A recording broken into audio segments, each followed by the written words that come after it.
Assalamualaikum warahmatullahi wabarakatuh. Kyai Sugeng Enjang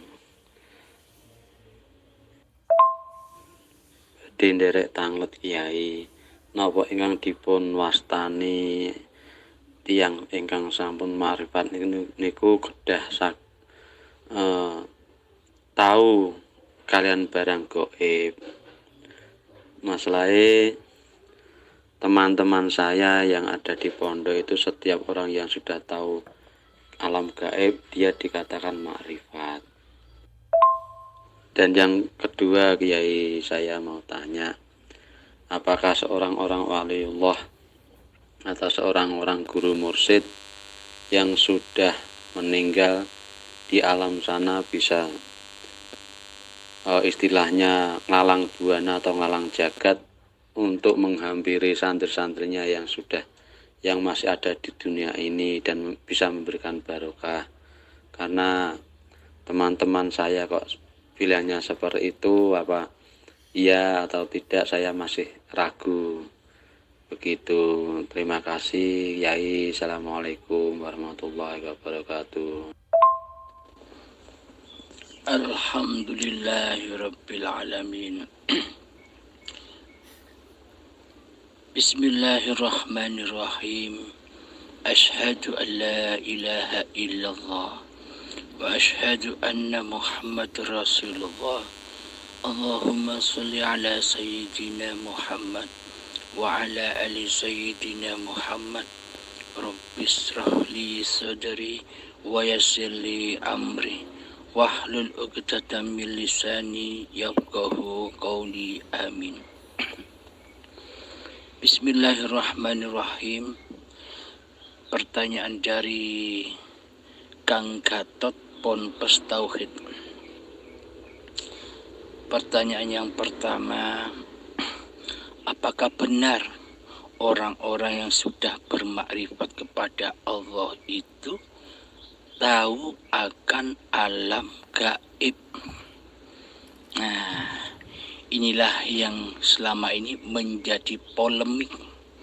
Dikira orang-orang yang sakti mandraguna itu sudah bermakrifat. Padahal orang-orang yang selama ini tahu alam gaib, tahu alam ini, tahu alam itu, semuanya masih mukasyafah, masih terhijabnya kegoiban makhluknya, bukan terbukanya kegoiban robnya, masih jauh. Karena selama ini yang dilakukan di dalam zikirnya hanya menjalankan zikir 1 dan zikir 2, yakni zikir jahar dan zikir sirri. Akibatnya manusia banyak terjebak di alam mukasyafa atau karomah. Dikiranya kalau sudah tahu alam gaib, wah sudah makrifat katanya. Yang dimaksud tahu dengan yang gaib, yang dimaksud sesungguhnya orang-orang yang sudah bermakrifat kepada Allah itu tahu yang gaib, maksudnya begini. Bismillahirrahmanirrahim. Di surat Al-Baqarah, alladzina yu'minuna bil ghaibi. Orang-orang yang beriman itu adalah percaya dengan hal yang gaib. Yang dimaksud apa? Yang dimaksud Allah itu apa?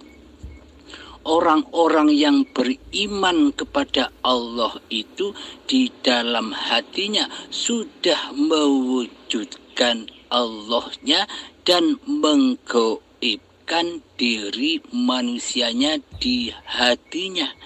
Inilah yang dimaksud orang-orang yang beriman, orang-orang yang tahu dirinya, orang-orang yang bermakrifat kepada diri manusianya bahwa sesungguhnya manusia itu gaib, bahwa sesungguhnya awal mula kejadian manusia itu jadi barang goib dari yang goib, dari yang tiada diadakan lalu ditiadakan lagi.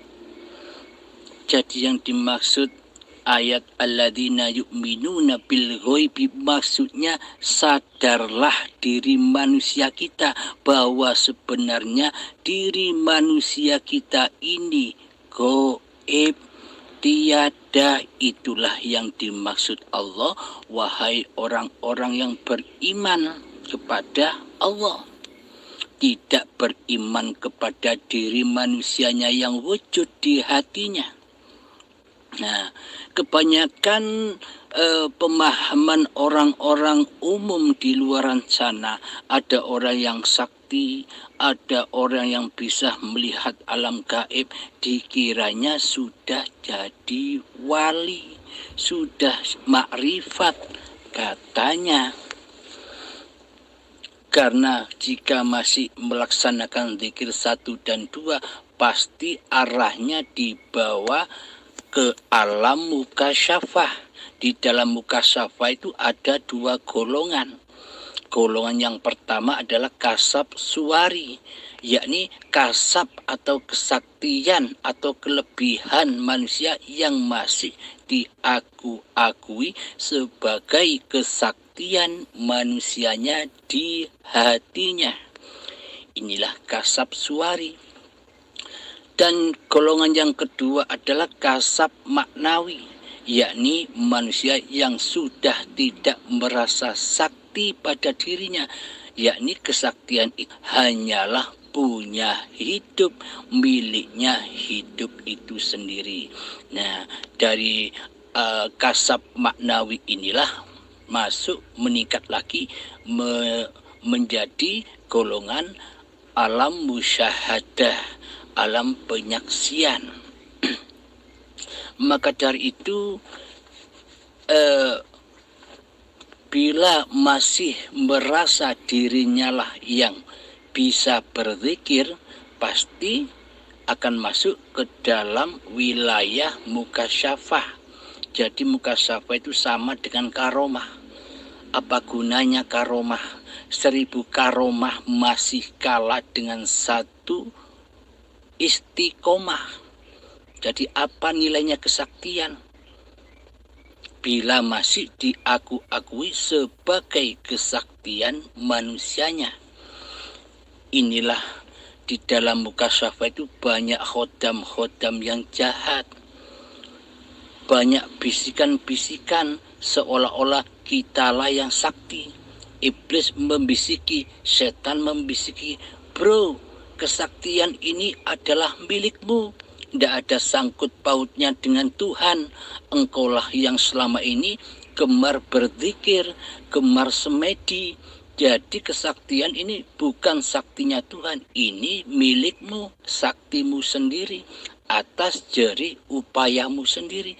Kebanyakan manusia yang duduk di mukasyafah seperti ini, hatinya seperti ini. Akan tetapi 1000 orang mukasyafah banding satu orang yang lolos menerobos kasab maknawi. Sementara orang yang di kasab suwari 1000 orang, yang naik ke kasab maknawi hanya 1 orang. Karena di mukasyafah itu enak, banyak pujian, dipuji orang sakti, dipuji orang makrifat, banyak pujian, sehingga terlena manusia di dalamnya, di dalam pujian-pujian manusia. Terkadang hati bisa membaca hati orang lain. Nah, ini mukasyafah, karomah.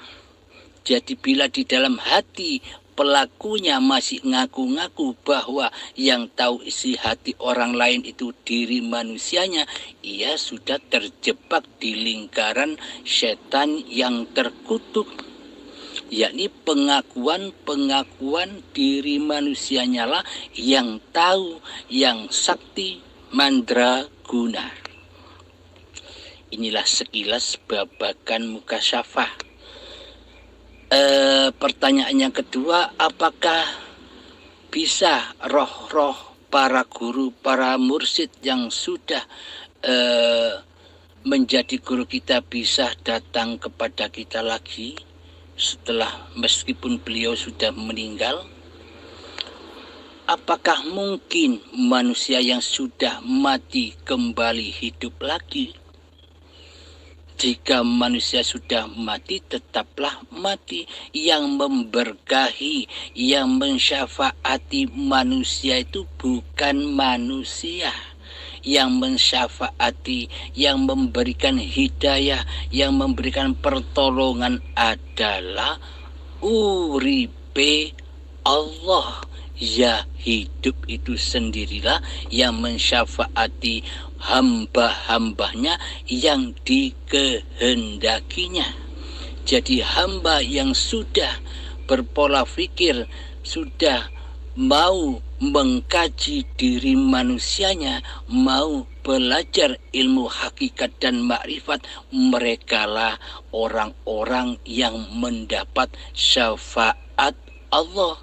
Karena syafaat itu bukan hak milik Kanjeng Nabi Muhammad sallallahu alaihi wasallam. Di dalam Al-Quran sudah ditegaskan, wahai Muhammad, syafaat itu milikku, hidayah itu milikku. Engkau hanya menyampaikan saja babakan syafaat dan hidayah apa kataku, kata Allah. Nah, yang dimaksud syafaatnya orang-orang yang mengenali hakikat diri sejati manusianya yang gaib. Alladzina yu'minuna bil ghaibi.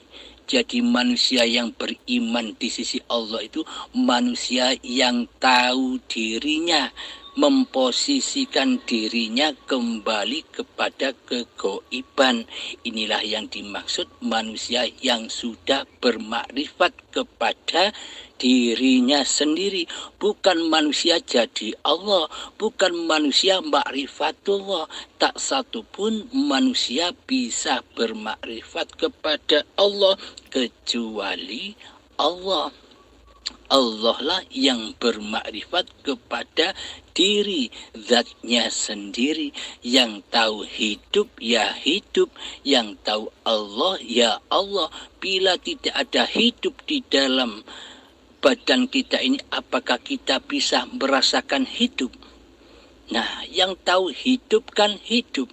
Bila Anda tiada di dunia ini, apakah kita bisa merasakan hidup? Tentunya tidak. Yang tahu hidup ya hidup, yang tahu Allah ya Allah, yang bermakrifatullah ya Allah sendiri. Jadi manusianya yang dimaksud manusia yang sudah bermakrifatullah itu bukan manusianya yang tahu Allah.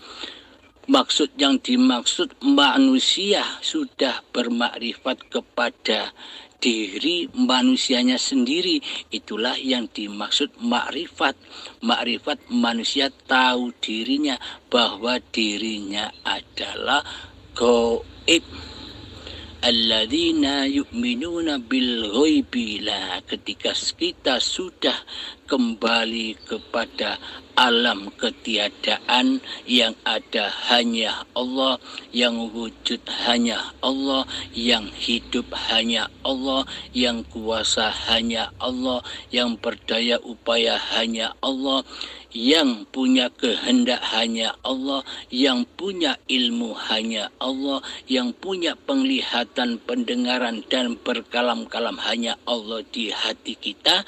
Itulah yang dimaksud makrifatullah, ya Allah sendiri yang bermakrifat pada diri zatnya sendiri, sementara manusianya sudah kembali kepada kemakrifatan diri sejati manusianya yang gaib. Alhamdulillahirabbil alamin. Semoga keterangan yang sangat singkat ini bisa memahamkan saya pribadi dan kita semua pada umumnya. Semoga Allah selalu menuntun kita semua ke dalam hayatullah. Akhirul kalam. Assalamualaikum warahmatullahi wabarakatuh. Alhamdulillah Yai, matur sembah nuwun. Sangat jelas sekali. Mugi-mugi saged kagem ilmu, kagem gesang kula mengke sak lanjutipun. Matur suwun. Assalamualaikum warahmatullahi wabarakatuh. Assalamualaikum warahmatullahi wabarakatuh. Gus, mohon pencerahannya. Kalau orang sudah mati, sedangkan surga dan dunianya sudah di alam pada waktu sakaratul maut, walaupun secara terpaksa, ada yang secara terpaksa, ada yang tidak, tetap rojiun kepada Allah. Yang saya tanyakan, apa manfaat orang yang kirim luhur atau kirim doa kepada yang sudah meninggal? Contohnya pada waktu 7 hari sampai 1000 hari itu. Kaitannya dengan ini Gus, diri ini yang hina, diri ini yang bodoh, kadang-kadang disuruh untuk memimpin hal semacam itu.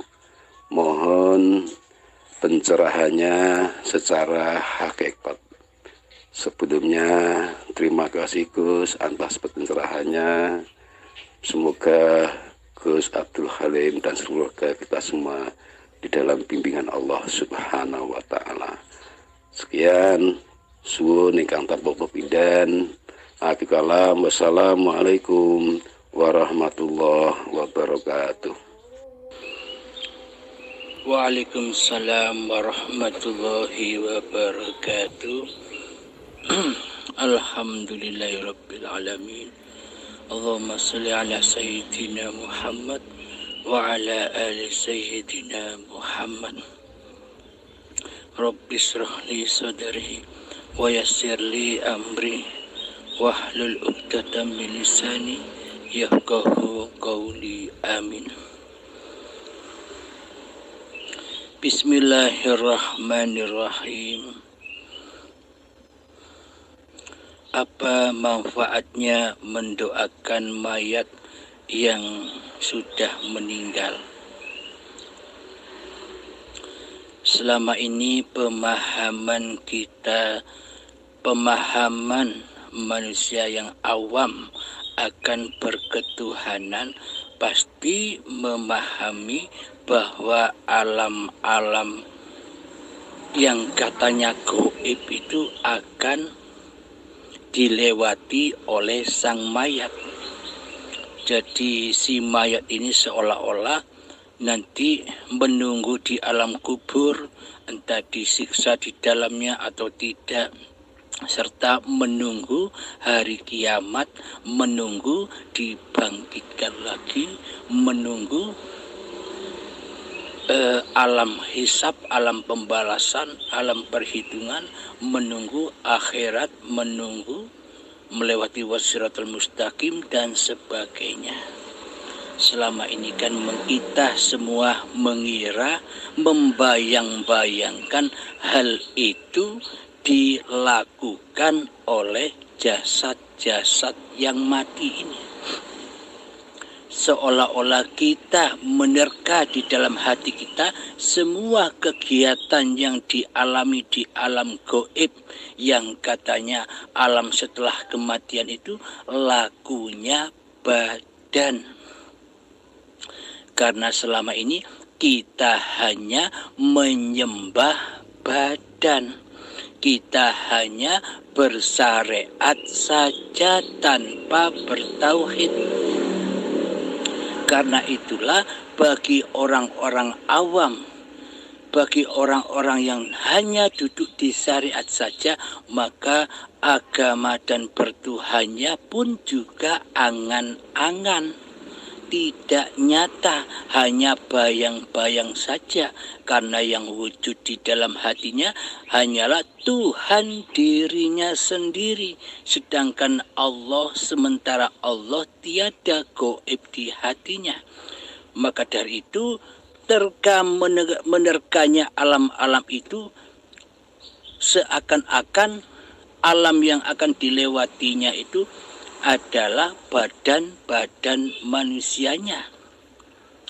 Berarti selama ini ketika ada orang yang meninggal dunia, maka ucapkanlah inna lillahi wa inna ilaihi raji'un. Darikulah yang suci dan pulang kembali kepadakulah yang suci. Berarti kalimat ini, berarti kalimat thayyibah ini tak berlaku dong.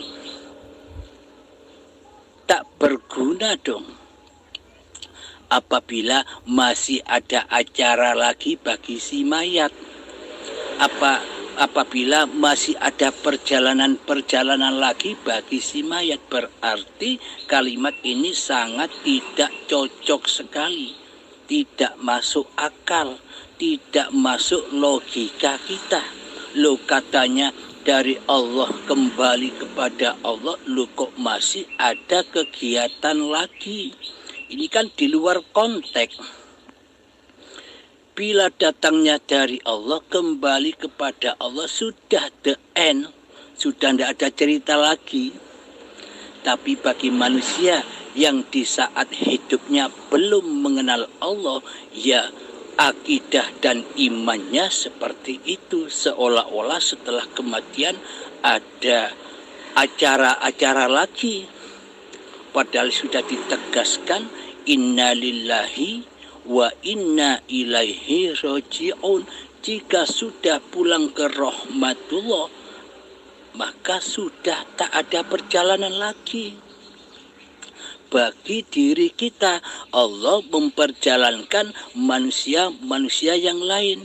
Allah menciptakan lagi manusia yang baru, anak cucu kita dan orang-orang yang akan datang. Jadi pagelaran pribadi diri manusia kita sudah usai saat ketika ajal menjemput. Allah menghidupi manusia yang lain. Allahu la ilaha illa huwal hayyul qayyum. Allah tiada Tuhan yang berhak disembah, dialah hidup yang kekal, lagi terus menerus mengurusi makhluknya. Jadi hidup yang dahulu, hidup yang sekarang, dan hidup yang akan datang, itulah hayatullah.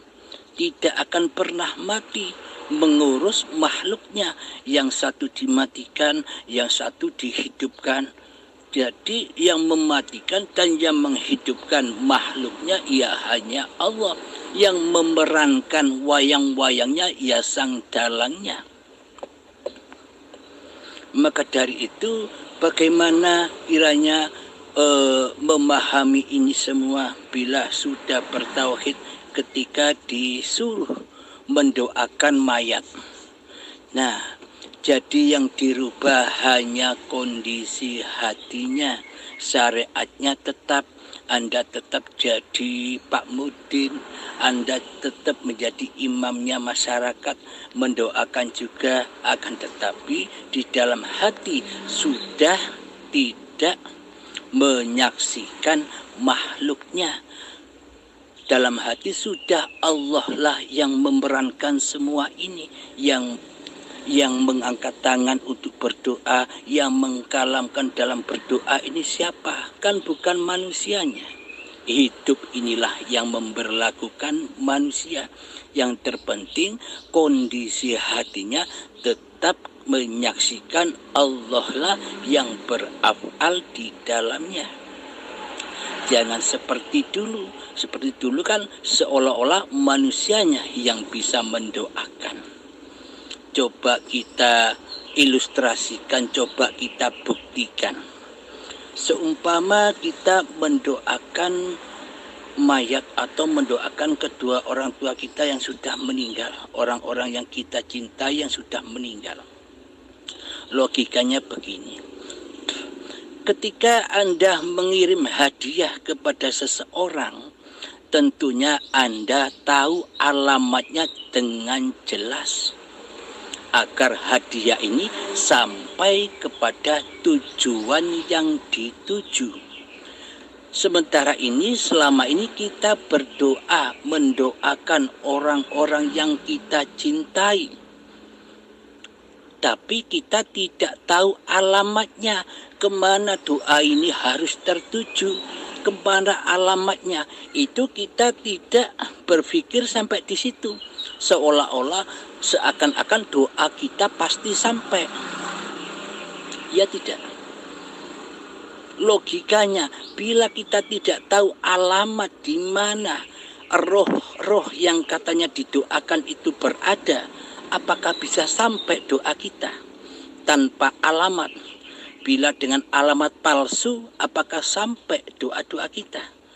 Kan mustahil, kan tidak masuk akal, tidak masuk logika.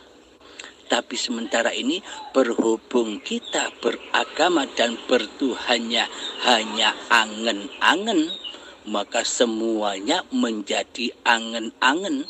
Pokoknya berdoa pasti sampai angen-angennya begitu. Padahal tidak disadarinya bahwa berdoa itu harus tahu kemana harus dialamatkan doa ini. Jika tidak tahu alamatnya, maka akan tersesat doa-doanya. Maka dari itu, bagi orang-orang yang sudah mengenal Tuhannya, ia akan tahu di mana arwah-arwah para orang-orang yang sudah meninggal itu kan ahad kembali bersama hidup, bersama diri manusianya sendiri, ahad kembali.